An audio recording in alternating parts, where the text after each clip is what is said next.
పెళ్ళైనా పండగైనా వేడుక ఏదైనా పట్టు చీరల ప్రత్యేక వేదిక వారాహి సిల్క్స్.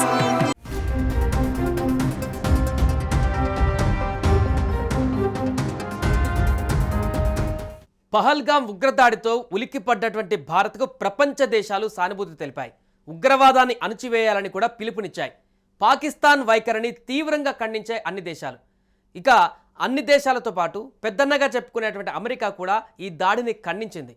కానీ ట్రంప్ మాత్రం ఆశించినంత స్థాయిలో దీనిపైన స్పందించట్లేదు. ఆ తర్వాత జరిగినటువంటి పరిణామాల నేపథ్యంలో ఉగ్రదాడికి ప్రతీకారంగా భారత్ చేపట్టినటువంటి ఆపరేషన్ సింధూర్ మొదలైనప్పటి నుంచే భారత్ పాక్ చర్చల ద్వారా పరిష్కరించుకోవాలని శ్వేత సౌధం నుంచి ప్రకటనలు వెలువడుతుండడం గమనార్హం.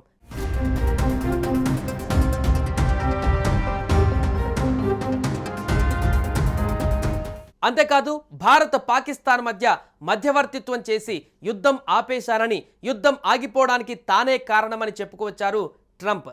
గల్ఫ్ దేశాలలో ఇటీవల పర్యటించిన ట్రంప్ అక్కడ కూడా ఇదే పాట పాడారు. అంతేకాకుండా ప్రపంచ దేశాల ముందు భారత్ను తక్కువ చేసి మాట్లాడే ప్రయత్నం చేస్తున్నారు. తనకు భారత్ పాకిస్తాన్ రెండు మిత్ర దేశాలని, ఇరు దేశాలతో సత్సంబంధాలు ఉన్నాయని చెప్పుకొచ్చారు. దీంతో పాకిస్తాన్ లాంటి ఉగ్రదేశంతో భారత్ను పోల్చడమేంటని యావత్ భారతావని నుంచి విమర్శలు వెల్లువెత్తాయి. అంతేకాకుండా ట్రంప్ వైఖరి పైన దేశవ్యాప్తంగా కూడా విమర్శలు చేస్తున్నారు. చాలామంది నెటిజన్స్ ట్రంప్ నిర్ణయాలను వ్యతిరేకించడమే కాకుండా ట్రంప్ను తిట్టిపోస్తున్నారు. సోషల్ మీడియాలో ఎక్కడ చూసినా కూడా ట్రంప్ చేసేటువంటి ఈ కార్యక్రమాలతో పూర్తిగా ఆయనను వ్యతిరేకిస్తున్నారు. మరొక వైపు పాకిస్తాన్ యుద్ధంలో టర్కీ సపోర్ట్ చేసినటువంటి విషయం తెలిసిందే.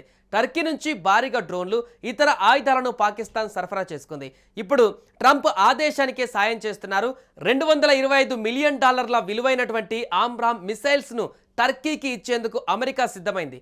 అంతేకాక $79.1 మిలియన్ 60 బ్లాక్ 2 క్షిపణులను కూడా టర్కీకి అందించనుంది అమెరికా. ఇదే క్రమంలో పాకిస్తాన్కు అన్ని వైపులా టర్కీ అండగా నిలుస్తుంది. ఈ క్రమంలో ట్రంప్ వైఖరి పైన భారత్లో ఇప్పుడు తీవ్ర విమర్శలు వెల్లువెత్తుతున్నాయి.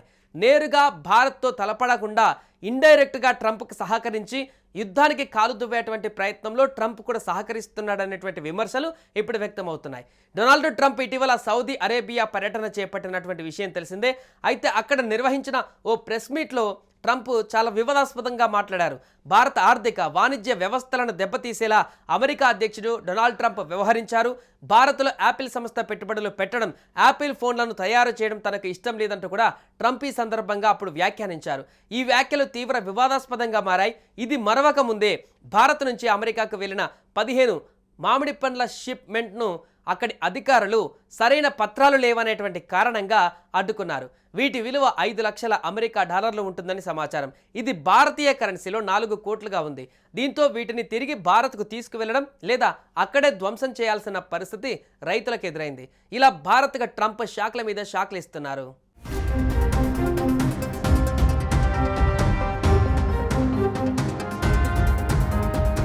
మరొక వైపు సుంకాలకు సంబంధించినటువంటి అంశాలలో కూడా భారత్ పూర్తిగా అమెరికా నుంచి దిగుమతి చేసుకునేటువంటి వస్తువులకు 0 సుంకాలకు అంగీకరించిందంటూ కూడా మరొక సందర్భంలో వ్యాఖ్యానించి పూర్తిగా ట్రంప్ భారత్ పైన విషయం చిమ్మేటువంటి ప్రయత్నం చేస్తున్నారు. ఇక ప్రస్తుతం అమెరికా, చైనా దేశాలు ప్రపంచంలో అగ్రగామిగా ఉన్నాయి. రష్యా, భారత్, జపాన్ లాంటి దేశాలు తర్వాతి స్థానాల కోసం పోటీ పడుతున్నాయి. చైనాను ఎలాగో అధిగమించలేమని చేతులెత్తేసిన ట్రంప్ ఇక భారత్పై పగబట్టినట్టుగా తెలుస్తుంది.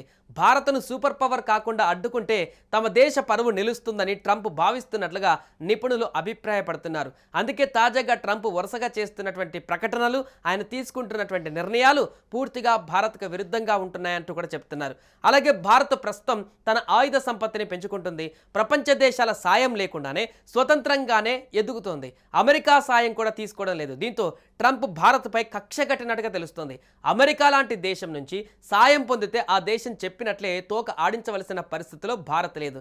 ఈ కారణంగానే భారత్ పైన ట్రంప్ పగబట్టినట్టుగా సమాచారం అందుతుంది. ఒకవైపు మోడీ నా మిత్రుడు అంటూనే మరొక వైపు అమెరికా దేశ అంతర్గత విషయాలకు సంబంధించినటువంటి అంశాలలో ట్రంప్ వినూత్నమైనటువంటి నిర్ణయాలు, వింత పోకడలతో ఆ సొంత దేశంలోనే చాలామంది వ్యతిరేకతను వచ్చినటువంటి 3 నెలల్లోనే వ్యతిరేకతను మూటగట్టుకొని ట్రంప్ తీవ్ర వ్యతిరేకతను ఇప్పుడు ప్రస్తుతం ఎదుర్కొంటున్నారు. ఈ నేపథ్యంలో ప్రపంచవ్యాప్తంగా కూడా ఆయన తీసుకుంటున్నటువంటి నిర్ణయాలతో పూర్తిగా అబాస్ పాలవుతున్నారు. దీంట్లో భారత్ పైన ఆయన చేస్తున్నటువంటి ఈ ప్రేలాపనలు ఇప్పుడు ట్రంప్కు ఉన్నటువంటి విలువను కూడా మరింత దిగజారుస్తున్నాయి. అంతేకాకుండా పూర్తిగా భారత్ను మరింత కుట్ర పన్నేటువంటి విధంగా భారత్ను తగ్గించేటువంటి ప్రయత్నంలో భాగంగా ట్రంప్ చేస్తున్నటువంటి ప్రయత్నాలు కూడా ఖచ్చితంగా ఫలించవంటూ కూడా నిపుణులు చెబుతున్నారు.